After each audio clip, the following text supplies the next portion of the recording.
Nous sommes en 2024, alors plus précisément le 20 septembre 2024, et ça fait déjà 50 ans que le jeu de rôle existe, le role-playing game. Alors c'est 50 ans de jeu de rôle, c'est surtout 50 ans de Donjons et Dragons. Donjons et Dragons qui est et depuis très longtemps la locomotive du jeu de rôle, parce que Donjons et Dragons n'est pas évidemment le seul jeu de rôle existant. Il y en a des milliers, voire peut-être des millions dans le monde, et surtout des millions et des millions de pratiquants. En tout cas, Donjons et Dragons est, comme je le disais, une locomotive, et le jeu sûrement le plus pratiqué. C'est facilement vérifiable avec les applications dématérialisées. Donc le jeu en ligne, il y a des stats qui sont régulièrement mises au service du public, et on peut voir que Donjons et Dragons est beaucoup plus pratiqué que les autres jeux. En général, la moitié des parties pratiquées concernant le jeu de rôle est autour de Donjons et Dragons. Du coup, 50 ans de jeu de rôle, une nouvelle édition, alors pas tout à fait en fait, on va dire une édition augmentée, une édition évoluée. Dans quel sens, je ne sais pas trop. Une édition qui change de la version précédente, donc la 5e édition.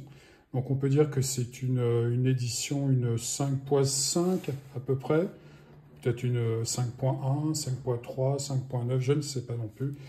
Bref, il y a des changements, il y a des similitudes. D'ailleurs, comme ça, quand on observe les deux couvertures, ça ne se voit pas.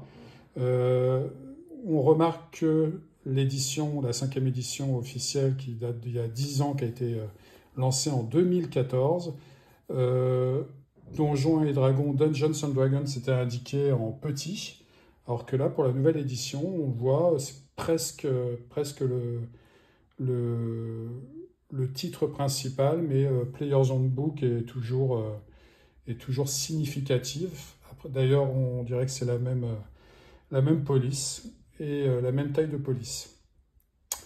On remarque qu'il y a le symbole sur l'ancienne édition D&D en petit au-dessus, alors que là, bon, évidemment, c'est beaucoup plus flagrant. Par contre, avec cette nouvelle édition qui vient d'arriver, qui vient de sortir dans le monde entier, il est indiqué que c'est The World's Greatest Role-Playing Game, donc le plus grand des jeux de rôle au monde. Encore une fois, par rapport à ce que je disais précédemment, c'est sûrement vrai, évidemment en termes économiques, mais aussi en nombre de pratiquants. Pour le reste, je vous laisse juger. Des similitudes, lorsque on observe la tranche des livres, on remarque que c'est pratiquement la même chose, sauf qu'on garde ce côté bicolore, noir et rouge, mais c'est inversé. Sûrement pour faire référence au fait que c'est à peu près la même édition. Alors, une jolie illustration qu'on voit à peine, c'est une sorte de fête avec un dragon, etc. D'ailleurs, j'ai oublié de préciser, on retrouve un dragon sur cette couverture, ce qui n'était pas trop le cas sur l'édition précédente, sur la 5e édition. Alors, ce qui est intéressant, il y a différentes choses qu'on peut remarquer sur les premières pages. C'est ce symbole-là qu'on voit ici, pour les 12 ans et plus. Donc, j'imagine, après une première lecture du livre, j'imagine que ce livre est plus destiné à un public jeune, en tout cas plus jeune, même si moi j'ai toujours eu, lors de mes voyages aux États-Unis, les Américains m'ont souvent fait la réflexion que les jeux de rôle étaient pour les enfants. Alors que, bon, en France, après une quarantaine d'années de jeux de rôle, moi j'avais l'impression inverse. Mais bon, en tout cas, je peux vous certifier qu'aux États-Unis, il y a beaucoup d'adultes qui jouent. Mais bon, l'état d'esprit n'est peut-être pas le même.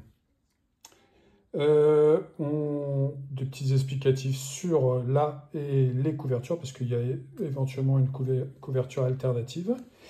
on remarque quelque chose, j'ai vérifié dans l'autre livre, c'est que ça a été imprimé aux États-Unis. Et là, on remarque que en fait, c'est imprimé en Belgique, comme c'est indiqué là. Et même qu'il y a une mention pour dire que le jeu est en anglais, mais écrit en français.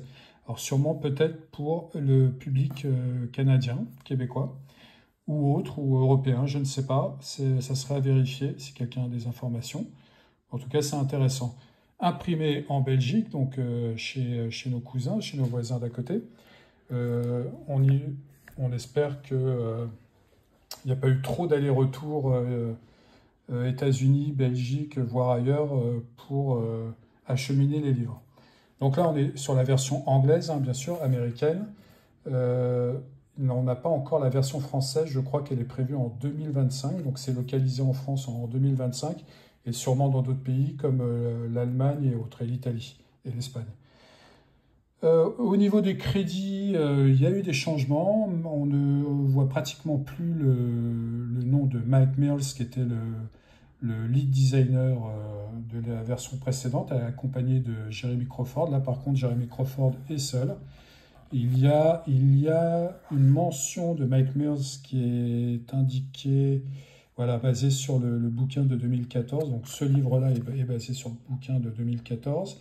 Et on voit à peine le nom du lead game designer du livre précédent. Donc là, Jeremy Crawford a pris les rênes.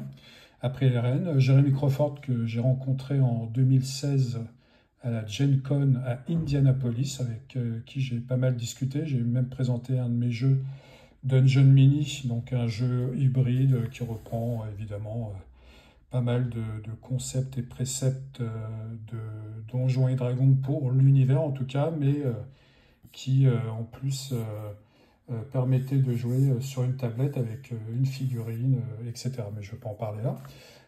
Donc Jeremy Crawford a pris les rênes. On voit quelques noms concernant parmi les designers qu'on a déjà rencontrés sur d'autres parutions et peut-être sur d'autres jeux aussi, comme Christopher Perkins ou James Wyatt.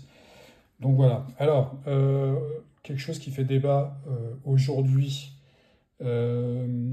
c'est l'intelligence artificielle. Le patron d'Hasbro, donc je rappelle que Donjons et Dragons est édité par Wizards of the Coast, qui appartient à Hasbro depuis plusieurs années.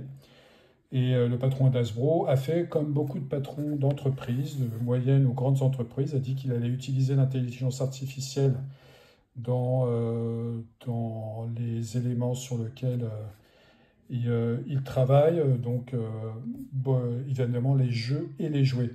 Alors à quel niveau, on ne sait pas trop, mais bon, c'est le cas de beaucoup d'entreprises, quel que soit le domaine, même le domaine de la finance par exemple, sachant qu'aussi il faut savoir que en France, il y a je crois entre 300 et 400 startups qui bossent principalement sur les intelligences artificielles et qu'est-ce qu'on peut en faire. Donc, on espère qu'ils ne vont pas trop l'utiliser pour remplacer des illustrateurs. Mais là, encore une fois, j'ai l'impression que rien n'a été fait à ce niveau-là, tant mieux. Et on reconnaît aussi des noms connus parmi les illustrateurs et qui étaient présents sur d'autres éditions et pour d'autres jeux. Donc voilà, là cette vidéo, c'était pour parler un peu des premières réflexions qu'on peut avoir sur Donjons et Dragons, qui n'est pas un petit jeu et qui surtout nous a amené à notre hobby préféré, donc la pratique de jeux de rôle.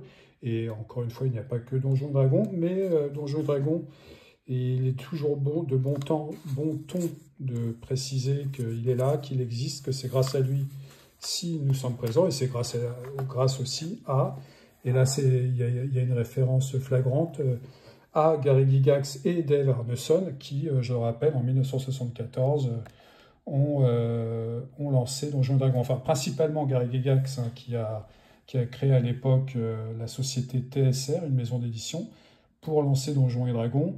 Gary Gygax et Dave Arneson s'étaient rencontrés à une Gen Con créée et organisée à Lake Geneva par Gary Gygax. Et ils se sont rencontrés, ils ont discuté de différentes choses. C'est tous les deux des wargamers assidus. Et puis Dave Arneson lui a parlé d'une idée un peu bizarre, un peu particulière à l'époque. Donc c'est la fin des années 60. Et évidemment, ça a très vite intéressé Gary Gygax, qui s'est approprié les notes qu'avait prises Dave Arneson et a beaucoup bossé dessus dans sa cave, dans sa maison à Lake Geneva, avec principalement ses enfants. Et c'est lui qui a entrepris, la mise en place, et qui a même trouvé d'ailleurs avec une de ses filles, je crois, le nom Donjons et Dragons, Dungeons and Dragons. Donc sûrement un visionnaire. C'est pas le seul créateur, il faut bien sûr citer Dave Arneson, mais c'est lui qui a exécuté beaucoup du travail qu'on retrouve aujourd'hui. J'espère que le bruit du bricolage à côté ne dérange pas trop, je vais vérifier dans la vidéo après. Donc voilà, là c'est les premières réflexions qu'on peut avoir sur ce nouveau livre. Évidemment, il est très très beau. J'ai l'impression qu'il y a aussi, après la première lecture, beaucoup d'efforts concernant l'ergonomie. Alors l'ergonomie au niveau, pas au niveau de la maquette, hein, bien sûr, en général c'est toujours assez propre. Je trouve même que c'est encore plus propre que d'habitude. Enfin en tout cas plus facile à lire, mais surtout dans ce qu'est le game design, les règles en soi. Et j'ai l'impression, encore une fois, là, quand vous voyez le petit symbole 12 ans et plus, on a l'impression que... qu'il y a un effort qui a été fait à ce niveau-là, un effort d'assimilation pour les nouveaux arrivants. Et donc ça sera sûrement l'objet d'une nouvelle vidéo. En tout cas, les illustrations sont excellentes. Et on pourra, toujours une centaine de pages pour les sorts, la présentation des différentes classes. Il y a eu des changements à ce niveau-là. J'ai l'impression que les personnages vont être très très badass, peu de chances de mourir, voire même de se blesser. Donc on verra ça plus tard.